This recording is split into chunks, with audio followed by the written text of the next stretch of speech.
Europe 1. 7h, c'est Fanny Marceau qui nous présente le journal. Bonjour Fanny. Bonjour Lionel, bonjour à tous. Il pleut, Marlène nous le disait encore à l'instant, mais la sécheresse est toujours là, menaçant tant nos robinets que nos plantes. Cet été, Europe 1 a choisi de mettre en lumière l'action des élus locaux pour limiter les dégâts. Plusieurs maires se sont par exemple mobilisés contre les mégots de cigarettes. Selon Vinci Autoroute, un fumeur sur 4 le jette par la fenêtre. Or, dans les forêts asséchées par la canicule, un mégot, c'est une allumette. Certaines communes ont donc pris des mesures radicales, Louise Douillet. Oui, exemple dans la petite commune de Langlade, dans le Gard. On peut lire à toutes les entrées depuis le 18 juin interdiction de fumer au volant. Dans ce département, en 10 ans, 300 départs de feu avaient pour origine des mégots de cigarettes jetées, alerte Gaëtan Prévoto, le maire de Langlade. C'est très dangereux et à un moment donné, cet arrêté il est important. L'Anglade, c'est 1000 hectares et sur 1000 hectares, on a 700 hectares de zones boisées où il y a des habitations à l'intérieur. Et donc maintenant, quand on voit les feux un peu de partout, il y avait des amis qui étaient fumeurs, ils me disent Gaëtan ou monsieur le maire, vous avez vraiment raison d'avoir pris cet arrêté. Ça nous soulage et ça nous rassure. Cet arrêté municipal reste en vigueur jusqu'au 31 août. Une bonne mesure, selon Pascal Parmentela, le maire de Laveline-du-Houx, dans les Vosges. Cet ancien pompier a écrit à son député. Il lui demande de proposer une loi pour généraliser cette interdiction à tout l'Hexagone en période de sécheresse. Vous voyez, nous, dans les Vosges, on va avoir bientôt l'obligation de mettre des pneus hiver ou un dispositif adapté pour pouvoir aller sur la route. Aujourd'hui, on pourrait instaurer une période, dès l'instant qu'on est en risque feu de forêt, interdisant la cigarette au volant, que ça serait une mesure qui serait justement adaptée aux circonstances climatiques et de la dangerosité des feux. Aujourd'hui, fumer au volant n'est pas interdit, sauf en présence de mineurs. Louise Douillet, le défi de la sécheresse dans les communes de France, c'est notre série de l'été sur Europe 1. Ce matin, on est avec le maire de la ville de Buzancais, dans le centre Val-de-Loire. Bonjour Régis Blanchet. Bonjour.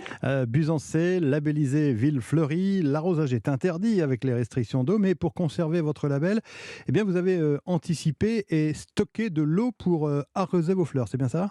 Nous, on a une démarche de développement durable depuis déjà plusieurs années et ça fait 5 ans qu'on a anticipé puisqu'on a installé des cuves de récupération d'eau de pluie sur les toits de nos bâtiments municipaux. Et on a une capacité de 320 mètres cubes à l'année, ce qui permet d'arroser par semaine environ 2 mètres cubes en plein été. Le grand public, par contre, est informé parce que lorsqu'on arrose, on a des panneaux indiquant eau de récupération de pluie. Donc ils savent que qu'on ne prend pas l'eau dans la nappe. Oui, effectivement, ça évite toute question à propos de cet arrosage. Mais également, vous avez fait le choix de vous tourner vers certaines espèces de fleurs. Hein. Depuis déjà plusieurs années, avec mon responsable des services des espaces verts, et mon adjoint en charge des espaces verts, on a choisi une palette de plantes, d'arbres et d'arbustes adaptés au manque d'eau et à un ensoleillement important et brutal comme on a depuis quelques années. Donc ça permet de s'adapter à ce nouveau climat en quelque sorte. Donc comme on l'expliquait, on privilégie les plantes avec des feuillages fins qui sont moins exposés à l'évaporation de l'eau. Et puis on met aussi des paillages dans les jardinières qui permettent d'économiser de l'eau également. On va continuer cette démarche pour les prochains étés, c'est évident. Pour faire face au nouveau climat et puis aussi à la pénurie d'eau. En quelque sorte, on était en avance par rapport à d'autres collectivités qui commencent à avoir cette démarche-là. Merci Régis Blanchet, je rappelle que vous êtes le maire de Buzancais. Merci. 7h05 sur Europe 1. On le disait tout à l'heure, ça sent un peu la fin des vacances. Hein, et bison futé, voire rouge pour demain, d'ailleurs, dans le sens des retours partout en France. Bon, vous voulez quand même une bonne nouvelle. Bah oui. Le retour en voiture vous coûtera sûrement moins cher que l'aller, parce que le prix des carburants baisse non-stop depuis 8 semaines. 1,79 € le gazole, 1,73 € le samplon en ce moment. Les automobilistes ont donc le sourire, mais c'est vrai, certains craignent que ça ne dure pas et réfléchissent déjà à des solutions plus économiques. Reportage à Villeneuve-d'Ascq de l'un de nos correspondants dans le Nord, Maximilien Carlier.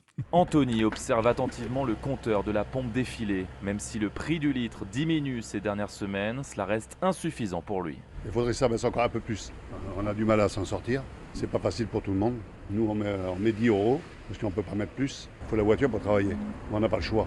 Il y en a qui ont le boulot à côté, tant mieux pour eux, mais nous, c'est pas le cas. Car il effectue 100 km aller-retour chaque jour pour se rendre au travail.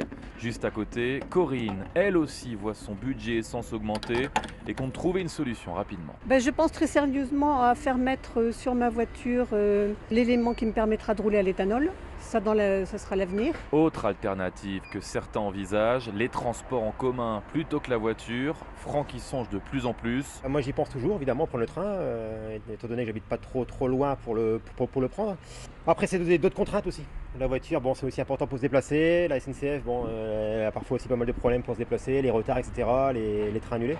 Mais c'est vrai qu'on y pense aujourd'hui. Attendons la remise de 30 centimes à partir du mois de septembre, ajoute cet automobiliste qui espère y voir une vraie différence sur son plein d'essence. Villeneuve d'Ascq, Maximilien Carlier, Europe 1. Alors gaspiller de l'essence, c'est le cadet de leurs soucis. Les auteurs de Rodéo Urbain sont toujours dans le viseur de Gérald Darmanin. Oui, le ministre de l'Intérieur a confirmé hier lors de sa visite à Créteil dans le Val-de-Marne que plus de 2000 contrôles avaient été menés en une semaine. 160 scooters et motos ont été saisis en 10 jours. Il a par ailleurs assuré qu'Elisabeth Borne, la première ministre, annoncerait des renforts de police et gendarmerie dans les jours qui viennent. Gérald Darmanin qui a donné son feu vert au préfet de police de Paris pour régler le problème du crack dans le nord de la capitale. Oui, 3200 personnes contrôlées début août, 113 interpellations. Mais les habitants ne voient pas encore bien la différence. Depuis un an, les consommateurs de crack se sont installés à la frontière entre le 19e arrondissement, Aubervilliers et Pantin. Et c'est un véritable enfer pour les riverains. Le reportage de Clotilde Dumay. Quand Redouane se promène avec son fils, il évite systématiquement de passer près du square Forceval, sous le périphérique. Il y a des agressions, franchement c'est insupportable. Entre les files de voitures et les déchets abandonnés sur le trottoir, Stéphanie Benoît distingue des abris de fortune. Environ 200 toxicomanes dorment ici, d'après la porte-parole de l'association de riverains Villette Village. On se fait cracher dessus, on se fait gifler. J'ai assisté à des viols sur le camp, comme ça, à ciel ouvert. Selon la préfecture, 200 policiers sont aujourd'hui engagés au quotidien sur le terrain. On voit qu'il y a une action pour aller justement peut-être soulever des trafiquants. C'est une bonne chose. Après, est-ce que quand il y a des atteintes aux riverains ou aux commerçants, ils ont la faculté d'agir? On ne sait pas. Pour l'instant, les commerçants sont résignés. Non, ils ne vont rien faire du tout. La police ne va rien faire du tout. Chahinès vend du matériel médical à 300 mètres du camp. Elle voit sa clientèle déserter quand ces toxicomanes errent le regard vide dans la rue. Éradiquer ce fléau en un an, Stéphanie Benoît n'y croit pas trop. Là, le préfet de police, on lui demande d'agir. Mais après, les consommateurs, ils resteront dans le quartier. Ce n'est pas du ressort de la police. Là, c'est du ressort médical, sanitaire et social. Dans un communiqué paru mardi, le maire de Pantin, Bertrand Kern, appelle de nouveau à régler le phénomène dans sa globalité. Clotilde Dumay. Il est 7h08 sur Europe 1. On passe au sport avec un total de 4 médailles françaises au championnat d'Europe d'athlétisme de Munich depuis le début de la semaine. Hier soir, c'était la finale du 110 mètres haies et la France a encore brillé. Pascal Martino-Lagarde est monté sur le podium. Médaille d'argent, ça s'est joué à un cheveu véritablement, Lucas Courtin. 1 millième de seconde. C'est ce qu'il a manqué à Pascal Martino-Lagarde pour conserver sa couronne européenne sur 110 mètres haies. Pourtant, tout était réuni pour qu'on vive une soirée magnifique, une soirée en or. 3 Français sur 8 coureurs en finale, 3 chances de médaille, 3 chances de titre surtout. Très vite, PML se retrouve au coude à coude avec Martinez, l'un des favoris aussi. Les haies s'enchaînent et le Français est légèrement devant. Mais dans les tout derniers mètres, l'Espagnol accélère et se jette pour la photo finish. Il faudra plusieurs minutes avant de confirmer les chronos, mais Pascal Martino-Lagarde est bien derrière pour 1 millième de seconde. Au micro de France TV, le Français relativise avec en tête un bon souvenir en or d'une soirée berlinoise en 2018. Écoutez. Il y a 4 ans, c'était ce fameux duel Sergei Choubenkov et moi sur la ligne d'arrivée. Il y avait 4 millièmes. On ne peut pas gagner tout le temps. Regardez, aujourd'hui, c'est lui qui fait le cassé du renard. J'ai tout donné aujourd'hui. Il y a une médaille d'argent, je suis vraiment très content. À 30 ans, Pascal Martino-Lagarde tentera d'aller chercher une médaille olympique à Paris en 2024, la seule qui manque à son palmarès. Lucas Courtin. C'était le journal de Fanny Marceau. Merci Fanny, à tout à l'heure. Dans une heure.